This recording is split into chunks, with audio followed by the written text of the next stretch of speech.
Welcome to a new episode of Video Car Review, and I'm your host, Mr. Z. Well, actually I'm Jan, but since my English is it's a little bit special, I call myself Mr. Z. You will find out here in a minute why. Today I'm in my hometown Bielefeld, and I'm happy to present you the Volkswagen Z. The Volkswagen Up in the Color Up edition, and if you don't know our reviews yet, you will find out they're pretty much longer than everything else you know from the web. We go inside, we walk around, and we are very intense with the cars. So don't worry, they're longer, but we have jump markers in the description text of this video, and so you can jump from chapter to chapter if you get bored, or more interesting, you can compare cars pretty easy this way. So you can say interior check from the Up compared to the one from the Golf maybe. As well, in the description text you find the technical specs of our test car, as well as links to different reviews of competitors if we have them yet. Well, looking back a little bit in the history of Volkswagen tiny cars, we had the Lupo, which was introduced in 1998 and was built up till 2005. Then they presented the Volkswagen Fox, and while we still see quite a few Lupos on the streets here in Germany, I hardly see any Fox. I don't know, maybe it didn't sell well. If it sells well in your country, please let me know. I'm just curious. However, in 2011, they presented the Volkswagen Up as their newest tiny car model, and that's it. That's the car we're presenting right now. It's a special edition. It's a color up, and this might be due to the reasons of the latest or the last late edition, last limited edition, whatever, because in Geneva this year, in March 2015, they presented the second generation of the Up. But to me, it's more like a mid-cycle update. Yes, there's a new engine, like a 90 horsepower version. Yes, a new front bumper, new rear bumper, some more interior, LED day running light in the front, new rear light design, and a new sound system. This one is still by Fender, and the other one comes from Beats. Well, you know, if it really comes from Beats and Fender, you never know. You know, maybe it's just the badge. However, what I think is pretty interesting, we have in Europe at least a test called Euro NCAP test, a crash test, and this tiny car got all the 5 stars possible. So all the people thinking, well, big car, safe car, you know? No, even this tiny little monster here is a secure car for you guys. Do we have some competitors? Well, quite a few, I guess. For instance, the Opel or Vauxhall Karl, the Hyundai i10, the Skoda Citigo, badge engineering, you know, the Renault Clio, and what else do we have? I don't know. Many more. For those of you who follow me on a regular basis, they know if the hood or the lid or the bonnet or whatever is open already, it means there's no automatic function, but you have to use this little thing. And I'll be honest, you know, when I first opened the lid, I was like, where the hell, you know? And it was this tiny thing on the side. Took me a while. Never mind. So you can order the Up with 2 different petrol engines. One has 60 horses, the other one 75 horses. They're both 1 liter 3-cylinder engines.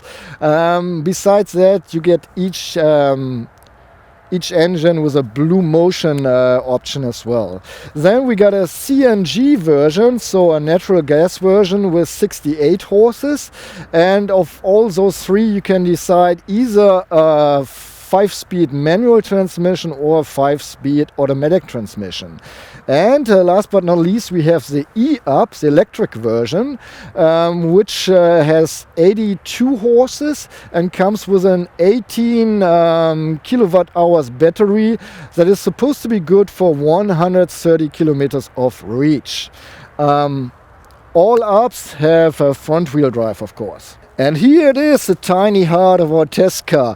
A 1 liter 3-cylinder petrol engine with 75 horses. It's good for maximum torque of, maximum torque of 95 Newton meters, and you get them in a range between 3,000 and 4,300 RPM. Of course, this car has front wheel drive and a manual 5-speed. Alright, let me give you the basic facts about our tiny car here. The VW Up accelerates from 0 to 100 kilometers per hour or 62 miles per hour in 13.2 seconds, and the top speed is reached at 172 kilometers per hour or 107 miles per hour. The gas tank of the 2016 Volkswagen Karl BlueMotion Technology 1-point Volkswagen gives a fuel consumption figure of 4.2 liters for every 100 kilometers driven, or 56 miles per US gallon, which means that under perfect conditions you can drive up to 830 kilometers or 510 miles without stopping for fuel. CO2 emissions of the 2016 Volkswagen Karl BlueMotion Technology 1.0 liter 75 horses manual 5-speed should be 98 grams per kilometer according to Volkswagen. The Volkswagen Up has a length of 3.54 meters or 139 inches with a wheelbase of 2.42 meters or 95 inches. It is 1.49 meters high, so 59 inches, and it is 1.64 meters wide, so 65 inches. For the turning circle you need at least 9.8 meters or 32.2 feet of free space. The curb weight comes in at 940 kilograms or 2,072 pounds. The maximum loaded weight is 1,290 kilograms or 2,844 pounds.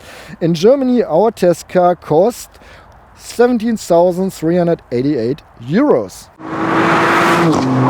Well, it's always hard for me to explain the different trim levels because in your markets they might be completely different from our market here in Germany. And especially for the Up, I counted up to 11 different trim levels.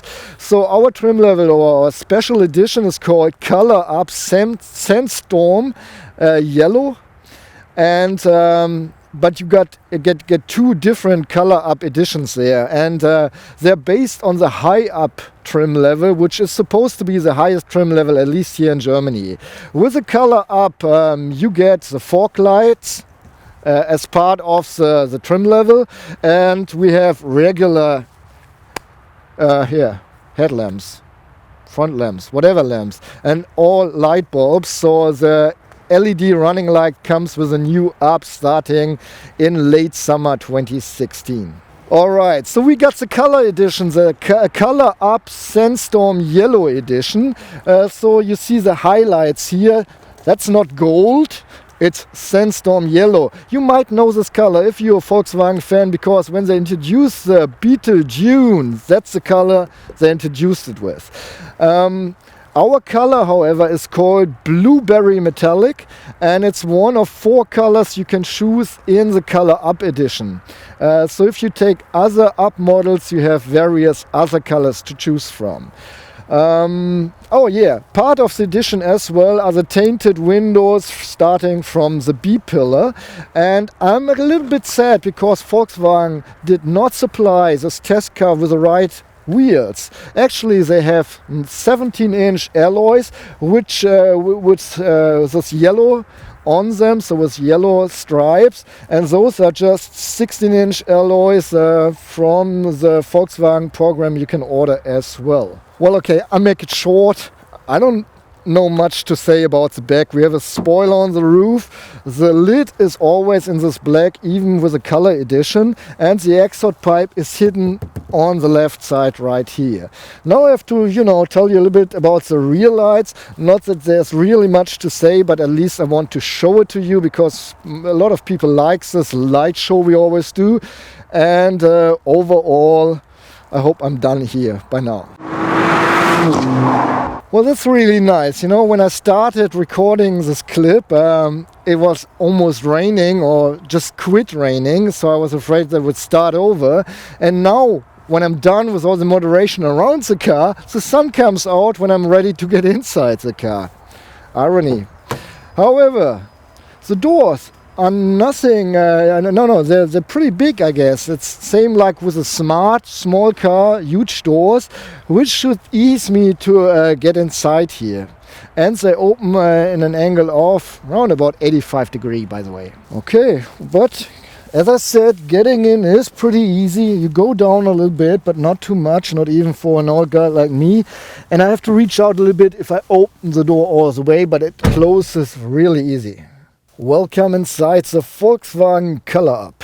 Yeah, and as usual, I look at the materials. We got hard plastic here. Well, a paint finish right here on the dashboard. Hard plastic, hard plastic, hard plastic, hard plastic. In the doors, paint finish, hard plastic, hard plastic, hard plastic. So, well, the roof closed in black. That's at least nice, but the clothes, nah.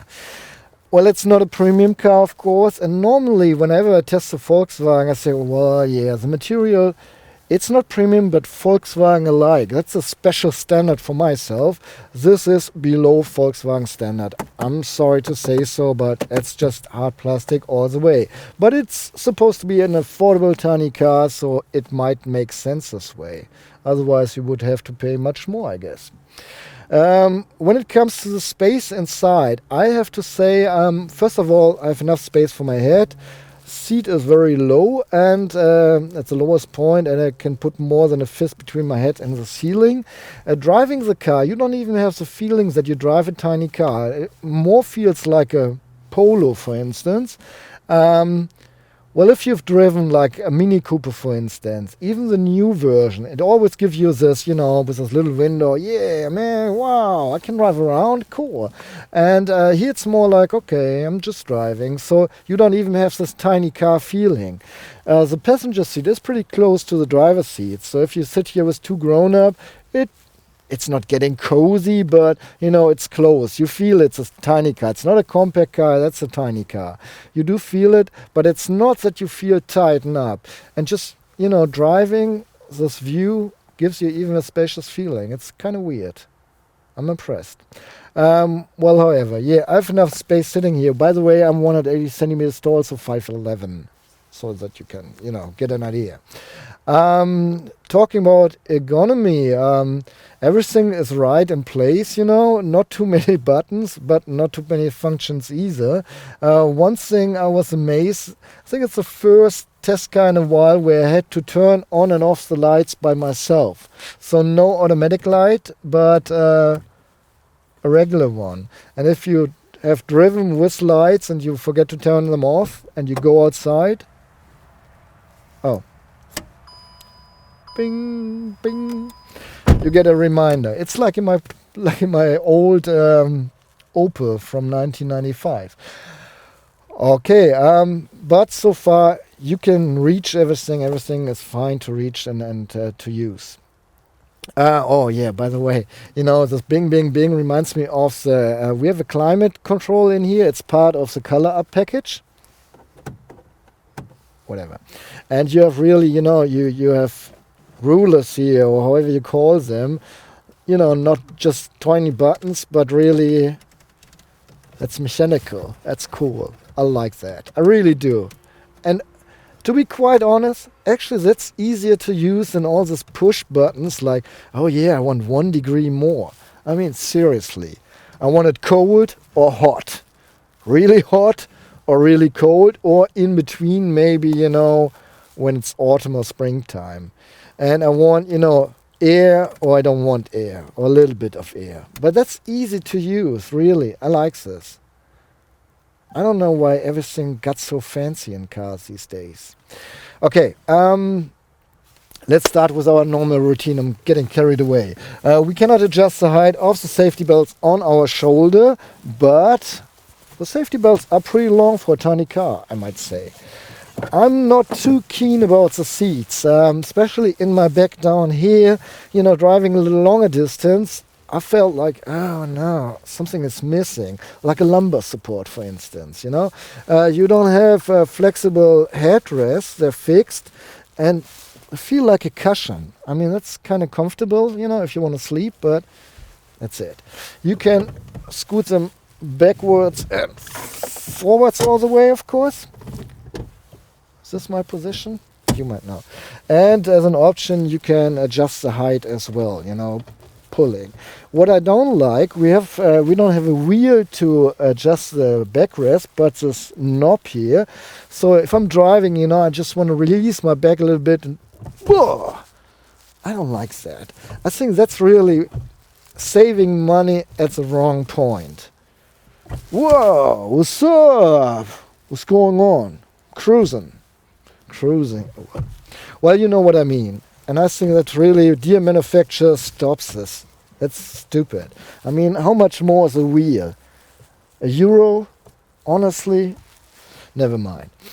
Okay, as a winter package that we have in here, we have seat heating and heated mirrors. Outside mirrors are heated, and we got a seat heating with 2 intensities. By the way, warms up really quickly, and I like the temperature. It's not hot, like I really like it, but it's still pretty warm, so that's cool. The steering wheel is adjustable only in height, so I can pull as much as I want. And I do have muscles, but it's not coming out. Damn it. So from top to bottom, that's all you have. But it was fine for me too. The steering wheel itself is coated with plastic, I guess. It's supposed... No. Is this really leather? Well, then it's really hard leather. I'm not sure. It's not a multifunctional steering wheel, and I cannot really say. It feels okay, but the surface is really hard, so maybe if it's really leather, we should use some, you know, wax or oil or whatever. Never mind. Checking out the mirrors. They're nice. They have a nice shape and look kind of sexy, I think, and you see enough from the rear. Not the inner mirror, because I have to really move my head to see the whole rear window, and the rear window is not that big, you know, believe me. So, no, don't like that too much. It could be much bigger. In our car, as an option, we have sensors in the rear, so if something is in the way, it starts beeping and gives you this little drawing here that you get an idea how close the items are you're approaching. If I turn my head around my shoulder, that's okay. B pillar is fine, and the other way around. Oh, first of all, A pillar is a block. By the way, you know, if you have some driveway entry where you have to keep this in view, be aware. B pillar fine, C pillar, well, yeah, it is big. For such a tiny car, it's a big C pillar. Did I say B? C pillar. But, you know, with a mirror, you're fine. Besides that, okay, now I start up the engine for you, so you see all the lights coming up and down of the cockpit. So we got a speedometer in the center, a big round gauge going up to 200 kilometers per hour. The car runs 172 under best conditions, so we got some rest here. On the left side, we got the RPM meter. Going up to 8,000 RPM, while the red range starts at 6,000 RPM. On the other side, the gauge for the fuel, so how much left. And inside we have a tiny monochrome display for the board computer. That's the coolant temperature, outside temperature, time, I don't know, digital speed even, yes, average speed, distance, and reach with the fuel, and the current fuel consumption. Well, who knows? No, that's the current and that's the average. And the time driven, and once again the temperature. On the other way around, as an option, we have this little display that I can, by the way, move even. And here we got a car menu, and we have some numbers of the board computer: average speed, mileage driven, reach of the current fuel, average fuel consumption, driving time, and current fuel consumption. That's long term, and that's from the start. So my last trip, but I will stay on long term. And phone navigation and media. That's all. Even more? What's more? Oh, never mind. Okay. Oh, by the way, even during night and daytime, you can read both visible displays neatly. Okay, let me turn this off again. The car does not come with ambient light. At least I didn't see any ambient light. But as an option, you can get a big sunroof for around about 910 euros, at least in Germany. And let me think. Oh, by the way, the radio is part of the Color Up edition as well. And right now we got the Fender system in here. So a premium sound system around about 400 euros with 300 watts. I'm not too impressed, to be honest. You know, yes, it's a tiny car and blah, blah, blah. But for 400 euros, I think I've had better premium sound systems. The bass is cool. Bass works fine, you know, so what's up, yo? That works fine, but the middles and the heights, what's that? Bass treble? However, you know, so the whole picture is not very different and feels kind of fuzzy, the whole tune. I think if you're young and you just want to blast, you know, your songs away, that's fine, and I would probably take it anyway, but it has more potential inside, I guess.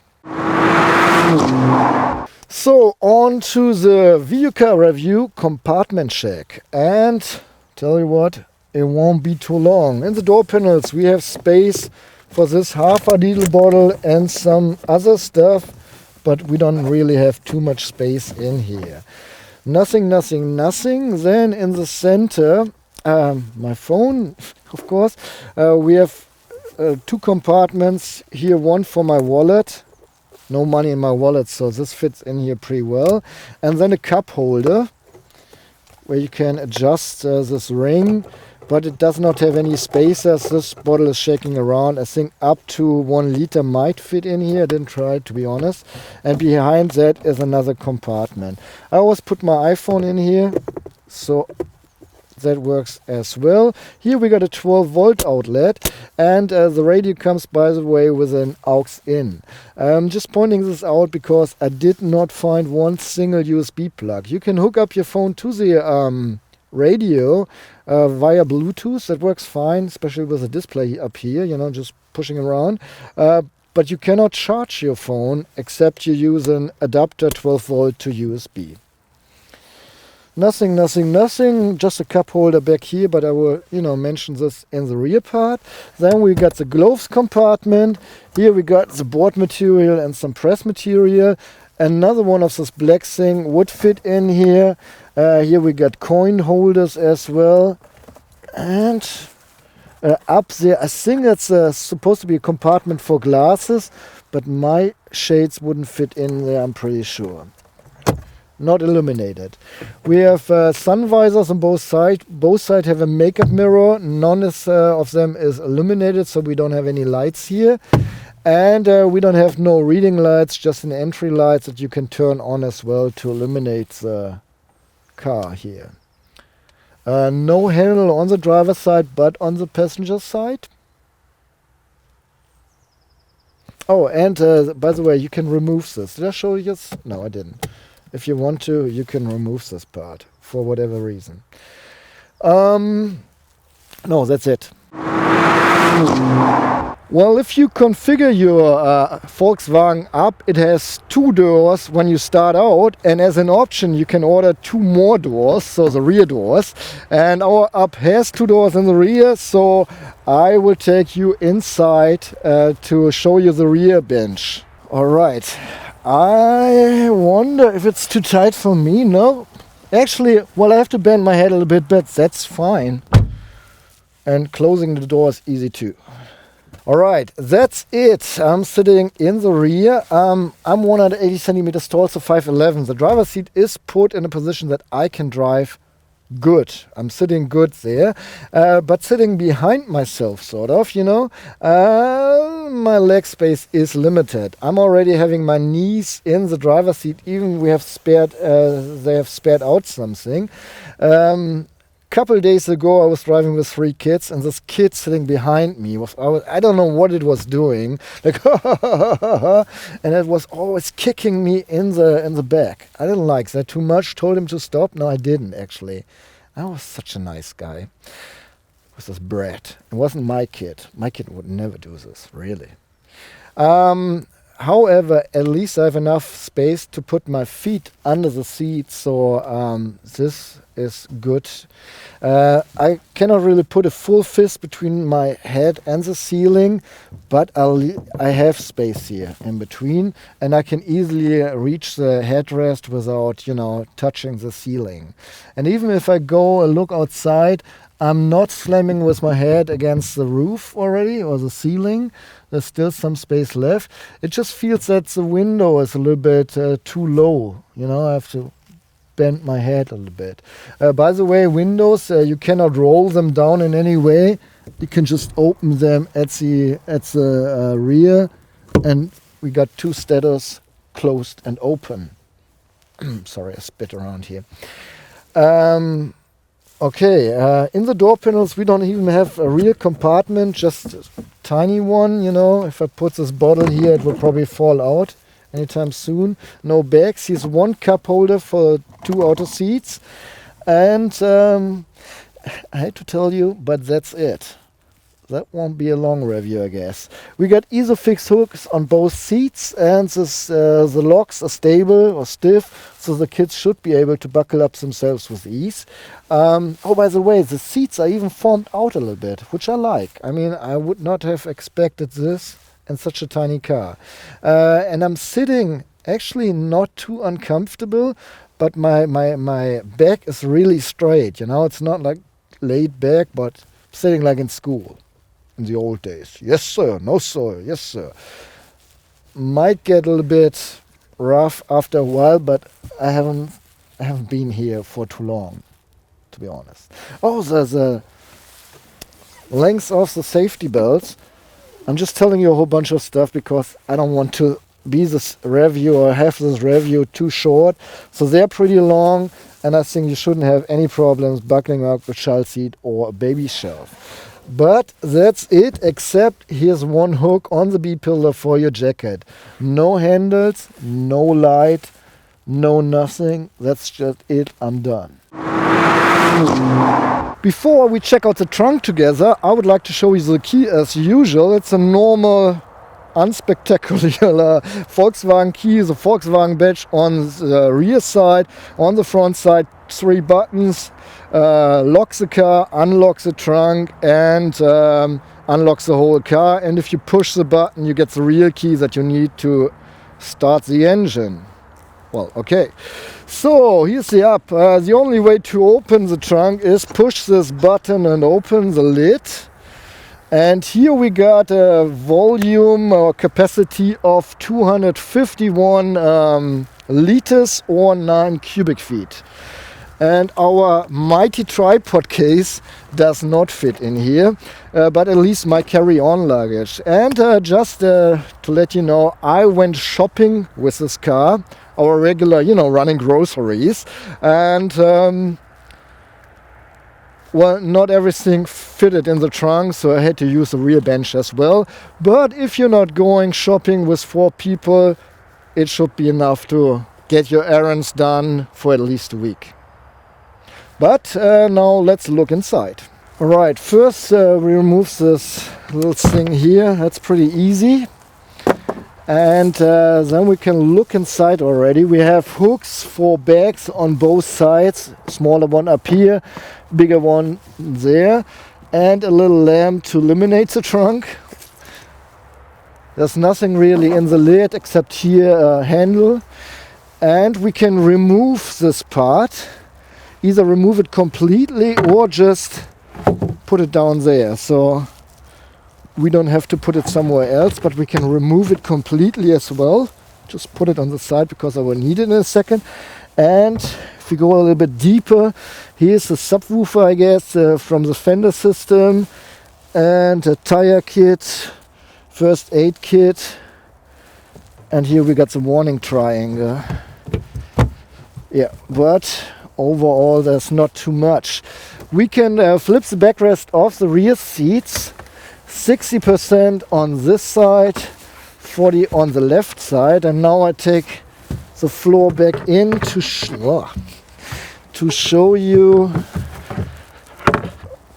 that this way we get an almost flat surface here. Once you have flipped the rear bench, you have space here up to a roof of 959 liters or 34 cubic feet. But then you probably have to remove this part as well. However, I'll just have my Brian measuring tape here for you. So if you have flipped the rear bench, the trunk has a depth of 1 meter, inches, right? It's the Brian tape. 1 meter or 39 inches. It is at the smallest point 97 centimeters wide, so 38 inches. And we have a height here to the thing of 37 centimeters, so 14.5 inches. If I put the backrest up again, we have a depth of 37 centimeters, so 14.5 inches. And flip it again. If we put this up here, going down, it's about 60 centimeters, so 24 inches. And the frame down here, things shouldn't be bigger than 90 centimeters. Squares 45 centimeters. 45 centimeters are 17.5 inches, and 90 centimeters are 35.5 inches. Well, you can load up to 425 kilograms or 937 pounds inside the up, of which you might put up to 50 kilograms or 110 pounds on the roof. And hold your breath, you can even install a hook and pull trailers up to a weight of 750 kilograms. I still owe you some numbers. If you want to load something inside the car, you have to lift it up 76 centimeters or 30 inches, and then it goes down 10 centimeters or 4 inches. The lid opens up to a height of 100, well, I would even say calculate 2 meters, which is almost 79 inches. And that's it about the trunk. I'm done. Alright guys, now coming to my driving impressions that I'm willing to share with you. Well, that's the idea of my format actually. Keep in mind, 1 liter capacity, 3 cylinders, 75 horses, and I see a red light. I'm getting prepared. Even I have to use the corner, but full throttle, clutch, shift. Well, I'm trying to be all sporty for you, but it's not working. Third gear, 3000 RPM, 70 now. But I will do this another time here in a second for you, or I can, too bad. Well, going on the Autobahn, which is unknown terrain for this car, I guess. So second gear, 5000 RPM, I will shift going 80 kilometers per hour. And now I have to watch the traffic a little bit. I'm a little bit stupid. It's like 5:30 p.m. So everyone is leaving work and driving home. So even my little Autobahn here that I have is pretty crowded. However, fourth gear, 4000 RPM, going 120 kilometers per hour. Put my foot completely on the throttle. 140, 5000 RPM. 150, 5500, and shift. And yeah, reaching 160 kilometers per hour. So you get an idea, it's not a sports car. However, you can accelerate up to 160, and believe me, you can even keep the car on the speed. But more likely you should cruise around about with 140 kilometers per hour. Then the car already is a little bit loud. You got wind noises, the engine itself, the whole car is pretty loud for 140 kilometers per hour. And whenever I'm done with this truck, yeah, eat my whatever, I will slow down to 120. So that's it, 5th gear, 120, 3,500 RPM. And it's okay, still wind noises, but not so loud. The engine is okay, doing fine, and I can drive just fine. We got the manual 5-speed, and I'm a little bit, driving this car, it reminds me of the good old times. When I went to driving school, we used to have a 4-speed manual transmission. And every now and then you found a car that had a 5-speed already. And now 5-speed is normal, and I caught myself quite a few times trying to put the car in 6th gear. Well, it's a 5-speed, and down there is a reverse, so not a good idea. However, the transmission works fine. The shifting ways are not long, not really. Look, it's fine. And the shifting ways are pretty precise. Not pretty, they're precise. So the whole transmission works fine for me. And the spreading of the gears is okay too. I would really love to have the car accelerate a little bit faster in the lower gears, especially in city traffic. You want to at least accelerate, but here it takes a little while. Oh, sun is out.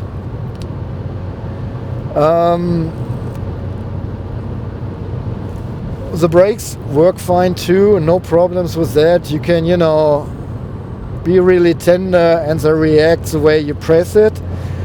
We got drum brakes in the back and disc brakes in the front, but since the front brakes do most of the work, it doesn't matter too much. Just mentioning it. I told you quite a bit about the engine, about the power, I guess. I don't want to get any deeper. You can drive up to 160 kilometers per hour, and acceleration overall, regardless which speed, is not too fast. Oh, maybe one thing. Going 120 now, 5th gear, full throttle. 125, 130. On the brake again. Going 120, 4th gear, full throttle, 125, 130. And I think I could even shift back in 3rd. No, that's already 6,000 RPMs then. So, yeah, you might want to take it in 5th gear on the Autobahn. I'm quite pleased with the steering.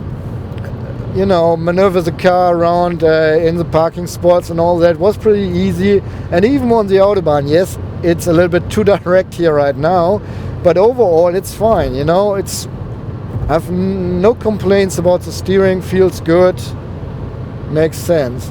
And as well as the suspension. I'm really pleased with the suspension.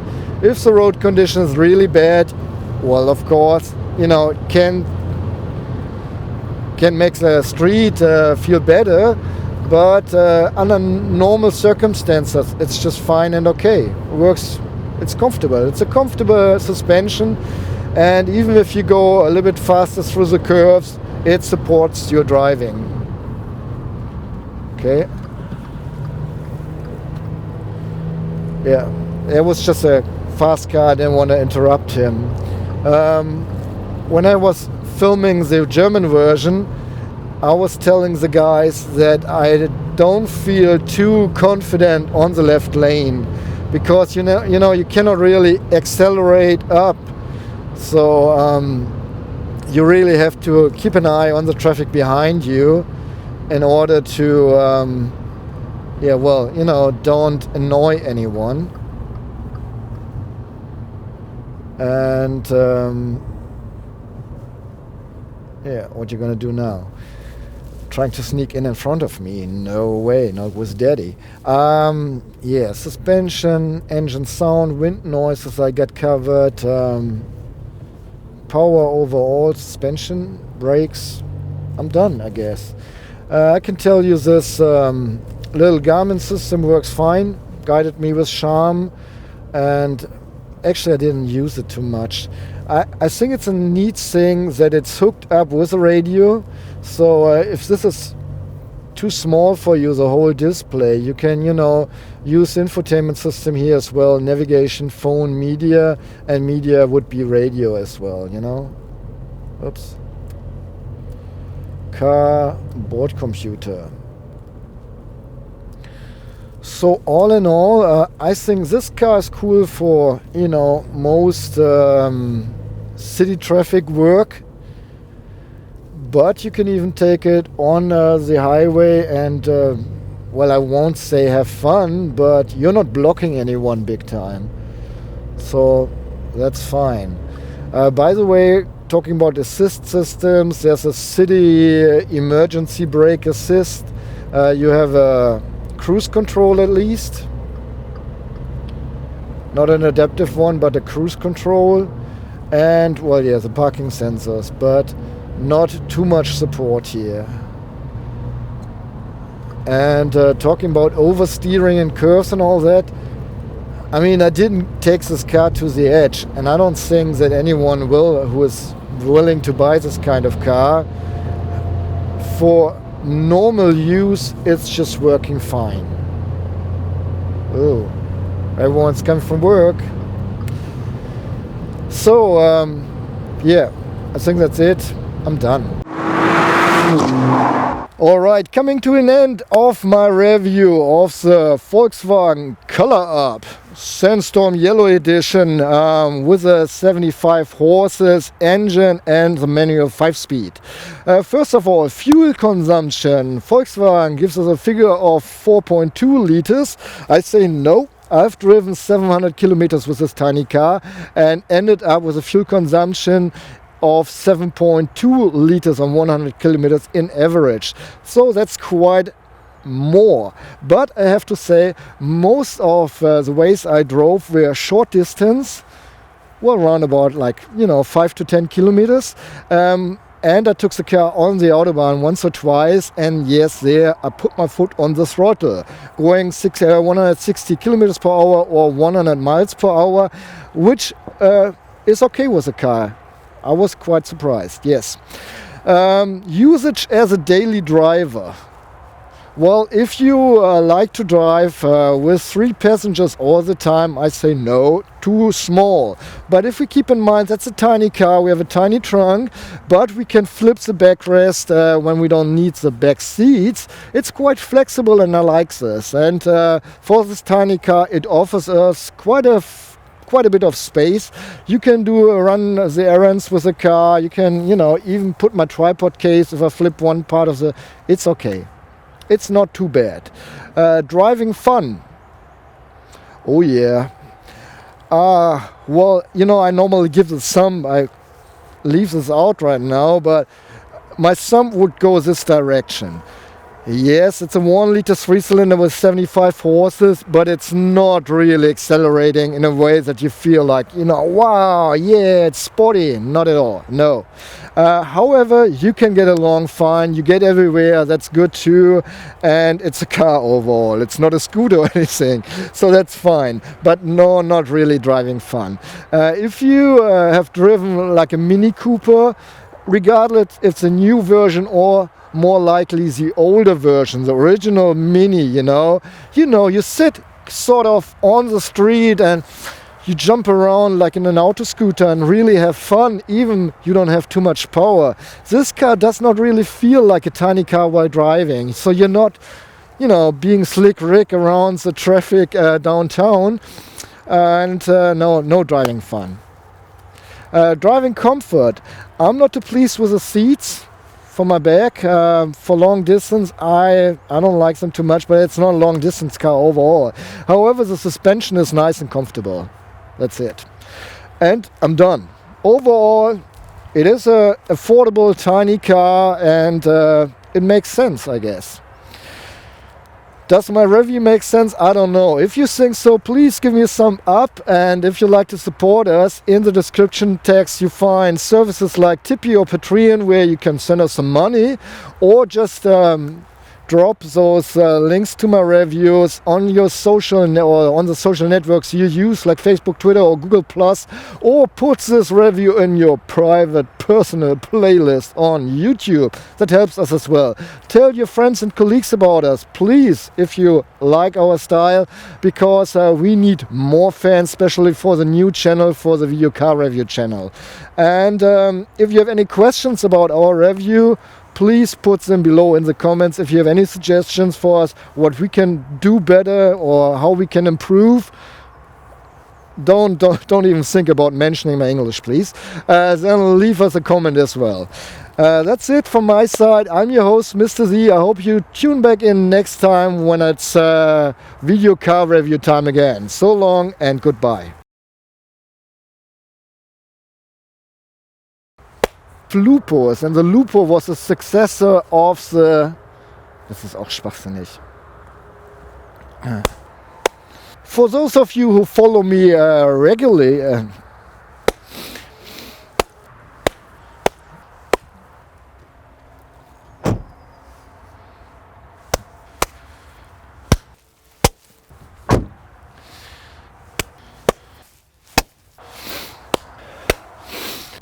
liters or 34, 35, scheiße, 34, 34, komm, 34, which means 900, fuck.